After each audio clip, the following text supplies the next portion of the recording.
celui qui a tout vu, celui qui a vu les confins du pays, le sage, l'omniscient, qui a connu toutes choses et dévoilé ce qui était caché, nous a transmis un savoir d'avant le déluge.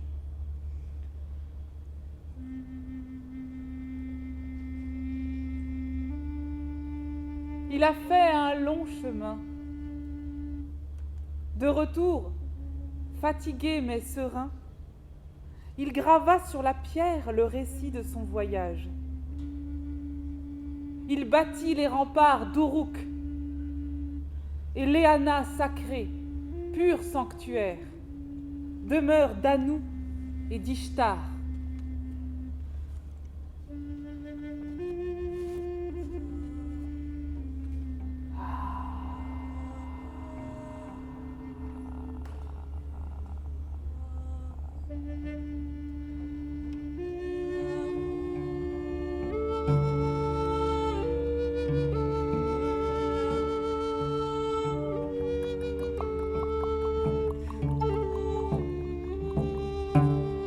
Après que Gilgamesh eut été créé par les grands dieux, Shamash lui accorda la beauté et Hadad la vaillance.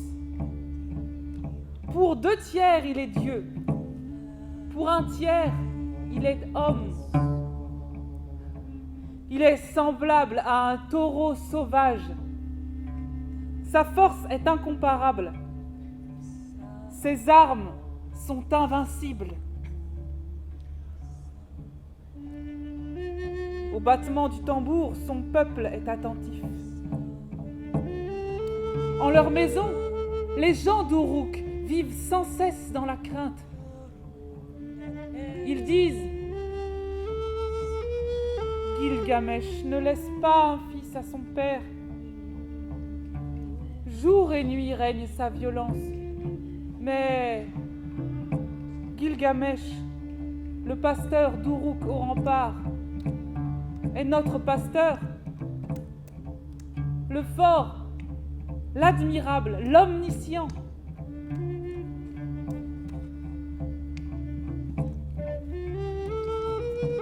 Il ne laisse pas une vierge à sa mère, fille de guerrier ou promise à un héros.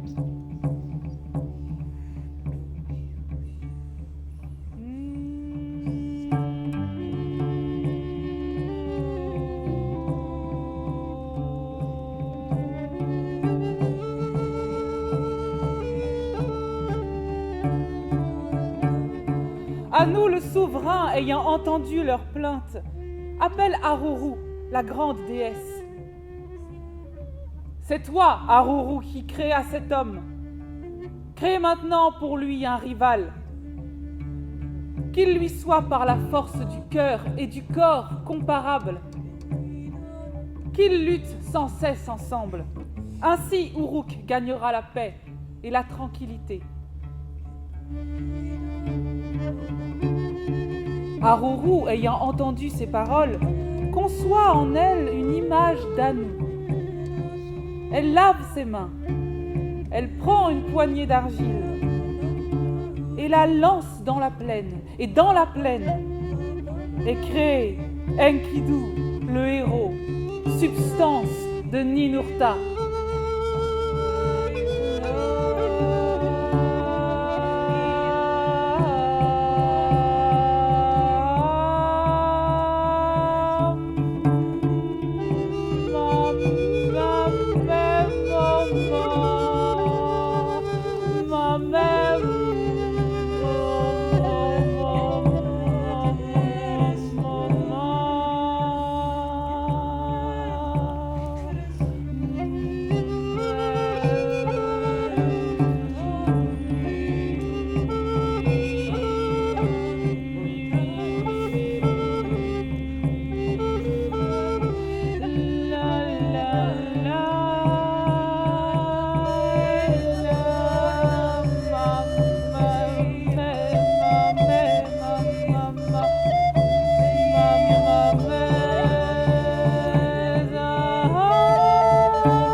Un jour, un chasseur le rencontre à l'abreuvoir.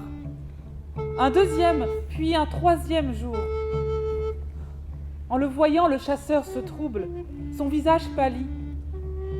Il retourne chez lui avec les bêtes. La peur est entrée dans son cœur. Son visage est semblable au visage de celui qui a fait un long voyage. Le chasseur va vers son père et dit « Mon père, j'ai vu un homme étrange venu des collines.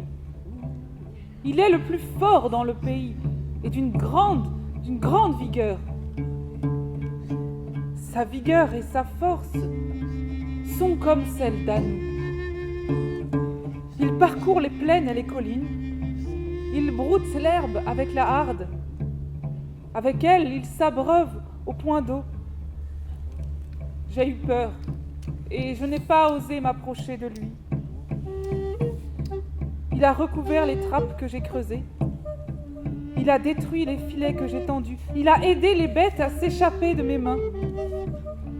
Il me prive de la chasse.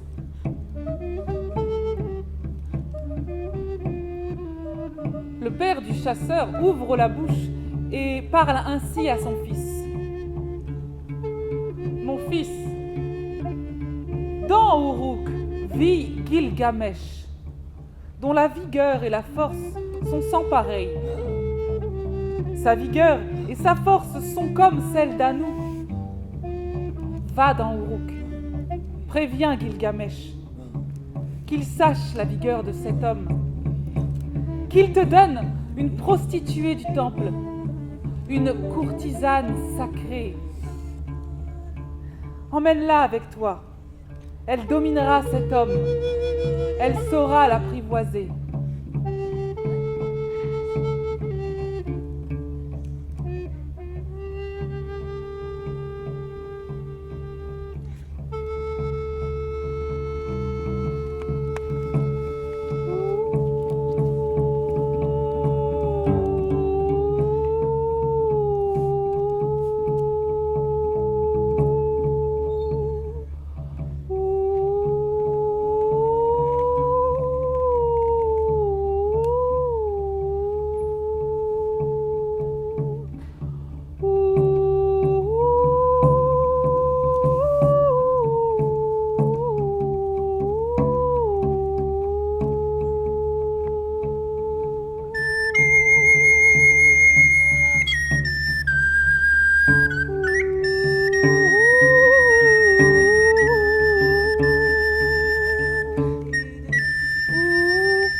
Lorsqu'il viendra pour s'abreuver avec sa harde au point d'eau, qu'elle enlève ses vêtements, dévoile sa nudité et les charmes de son corps. En la voyant, il sera attiré vers elle et deviendra son captif. Sa harde, qui a grandi avec lui dans la plaine, ne le reconnaîtra plus.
Gilgamesh,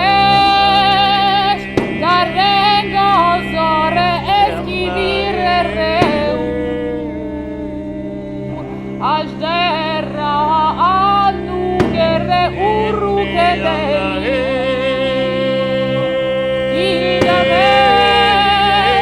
Gilgamesh, Aruru Gelo Rosa Indelelu, Uvava Derego Esquivir, Gilgamesh, Naruni Utage, Azengelore Ere Adoro Gogo, Gilgamesh, Delo Lasero Estando,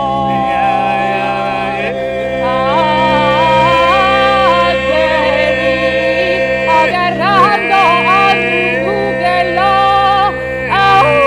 Ugelando gozo, Gilgamesh era Uruk, de jogo le sale rica, Gilgamesh, da Gilgamesh.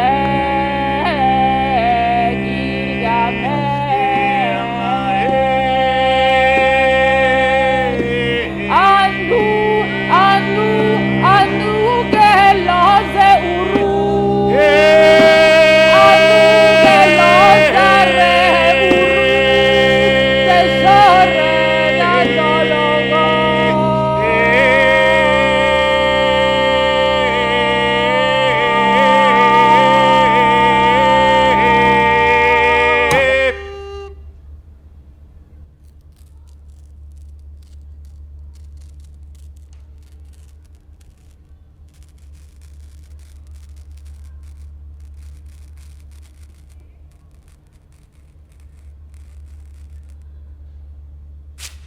Da Gilgamesh,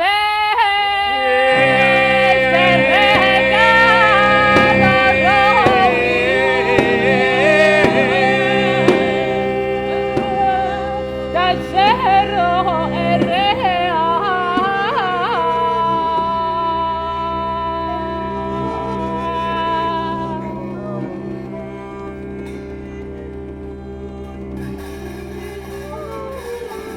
En leur maison, les gens d'Uruk vivent sans cesse dans la crainte. Ils disent: Gilgamesh ne laisse pas un fils à son père. Jour et nuit règne sa violence. Mais Gilgamesh, le pasteur d'Uruk au rempart, est notre pasteur. Le fort, l'admirable, l'omniscient. Il ne laisse pas une vierge à sa mère. Il ne laisse pas une vierge à celui qui l'aime. Fille de guerrier ou promise à un héros. À nous le souverain, ayant entendu leurs plaintes, appelle Aruru la grande déesse.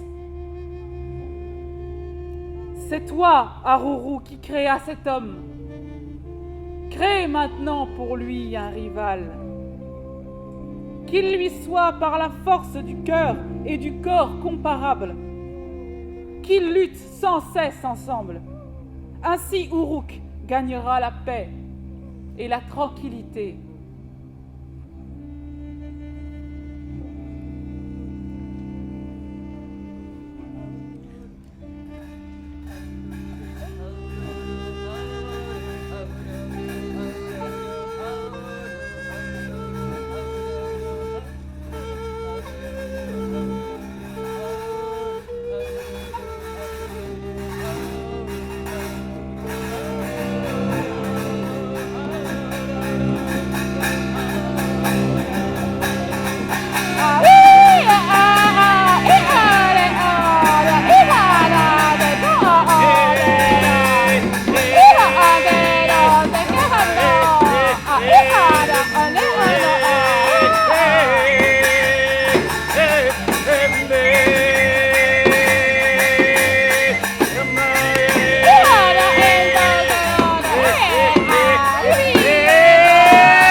Gilgamesh s'adresse à Enkidu et lui dit: Dans la forêt demeure le puissant Umbaba.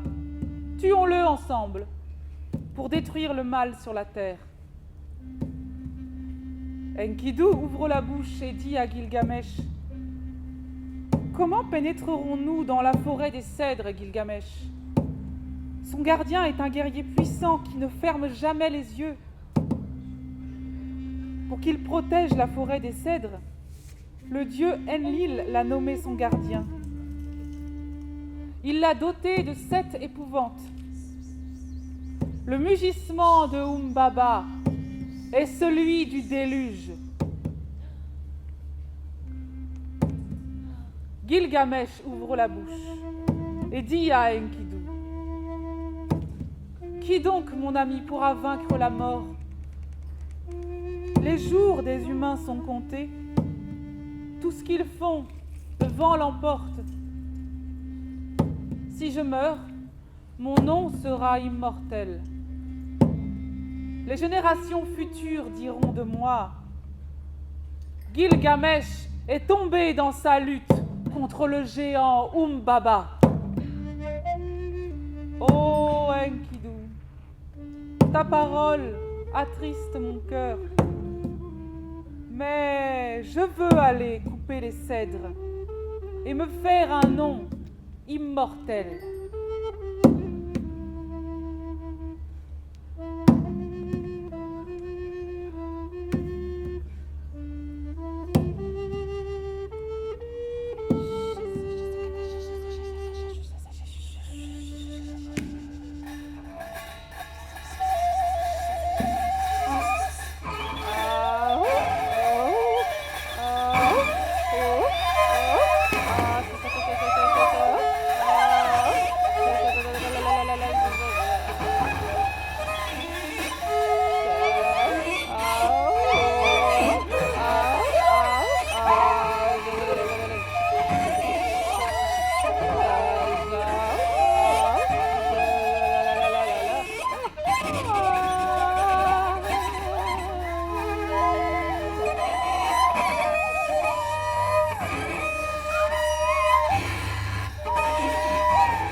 Ils franchissent l'entrée et arrivent au cœur de la forêt.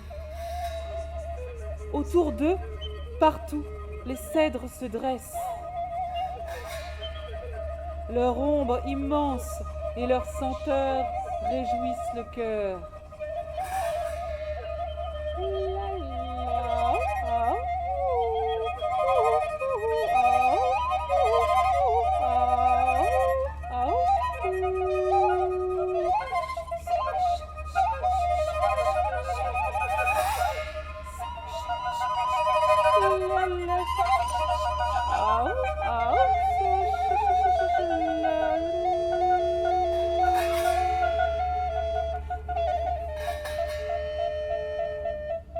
Gilgamesh prend sa hache et se met à couper un cèdre.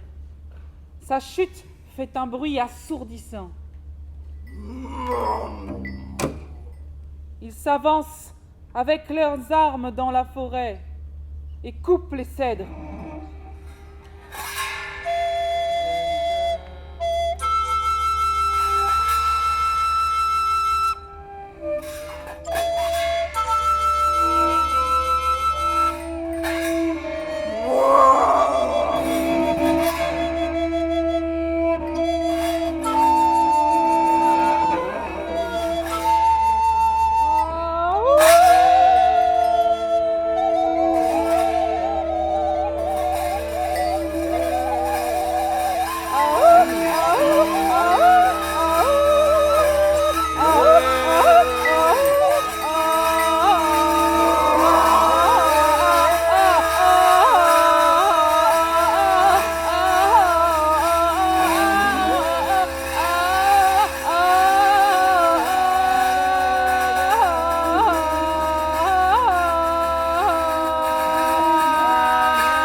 Iskandar.